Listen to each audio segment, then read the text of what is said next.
From our birth, we have been sitting on the precipice. Everybody is falling. We have all been falling. We are just holding on to other things that are equally falling. At the end of First World War, Germany was accused of being the aggressor. Let's call it like that. And in the verdict of Versailles, they would pay reparation for the war. Therefore, their military was destroyed. If at that time another country have attacked Germany, of course they will be able to conquer them because their military have been destroyed. If you destroy my army, my military, all my defense, of course you can enter my land anyhow. But that doesn't mean that I've never been a man before. Let's talk about democracy. The father of democracy are called the Greek. But do you know that in the Bible there is what is known as 10 commandments, no? These are the law given by God, okay? This God that gave this 10 commandments didn't know that this 10 commandments that he was giving to Moses in Mount Sinai, already there is a copy already existing in Egypt, known as the 42 negative confession. Okay, these people are so ignorant, they don't have any law, they don't have any rules, but why did some Europeans realize that we are talking of law? People have law here.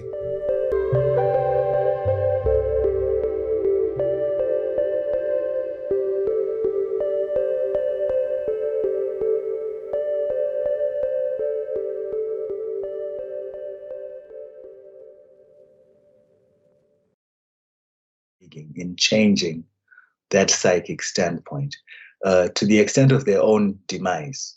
As people say frequently in the US, how certain white people are voting against their own interests, etc., etc. Yes, to the extent of dying, rather than just accept that certain things can change, rather than see someone else as a person, rather than see us all as victims of history. Right? Not like this is one victim, this is no, we're all caught up in this together. What actions can we then take as conscious individuals with their own integrity today in this shared history of violence and foolishness, that we've lived? It's really a foolishness. Really, it really there is no better way to describe it. It's foolishness. Now, Alan White is an English philosopher, spiritualist, we will call it, an expert in spirituality.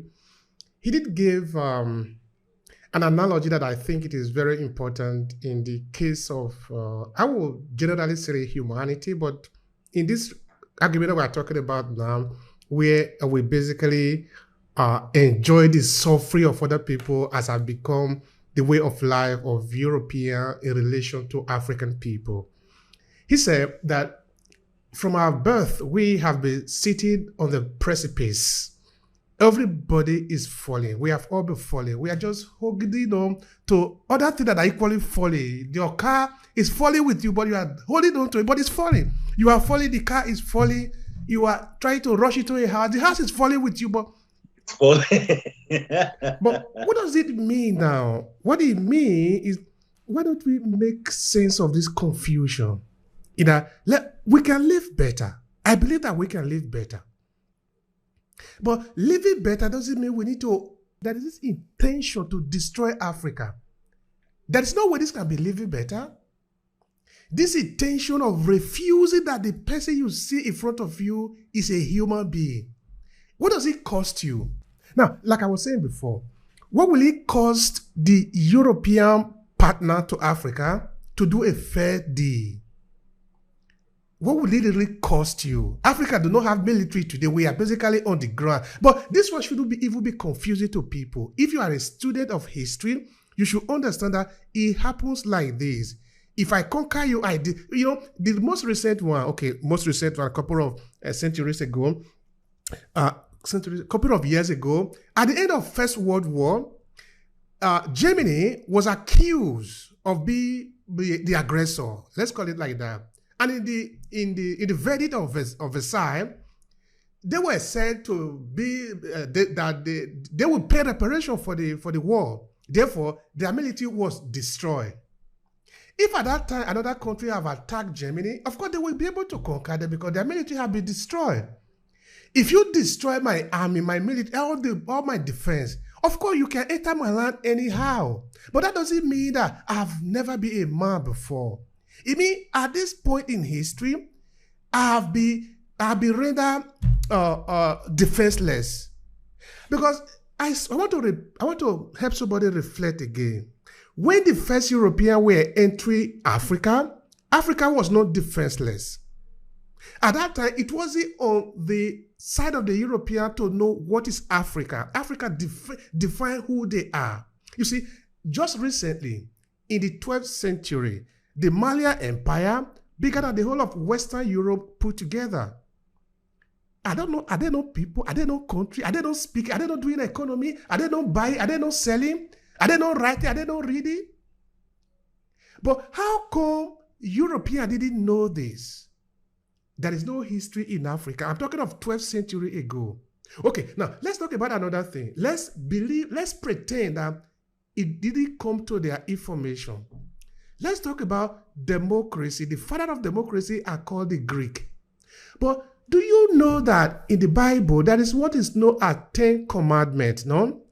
These are the law given by God, okay? This God that gave these 10 commandments didn't know that these 10 commandments that he was giving to Moses in Mount Sinai, already there is a copy already existing in Egypt, known as the 42 negative confession.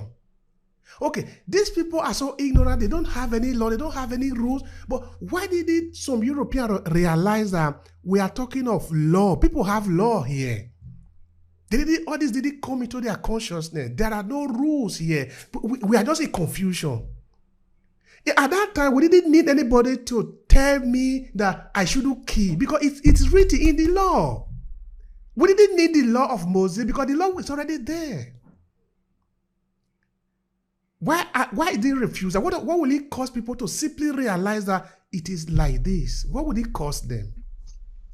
You know, like we say, I think sometimes the challenge we face or that the world faces is trying to make sense of whiteness and the mind of whiteness. Would it be enough to just accept that this is actually what they believed? That the depth of deviousness and deceit, the roots of that were so deep within them, for whatever reasons of desperation, that blatant denial of reality was their solution. And we can begin from there without trying to overcomplicate it. How do you deal with humans that blatantly refuse reality? That's something to ask. I teach, again, African philosophy, Black radical thought, histories of liberation struggles, and things like that. And over many years, I've had certain students just look me straight in the eye and say, no, that's not possible. That's not true.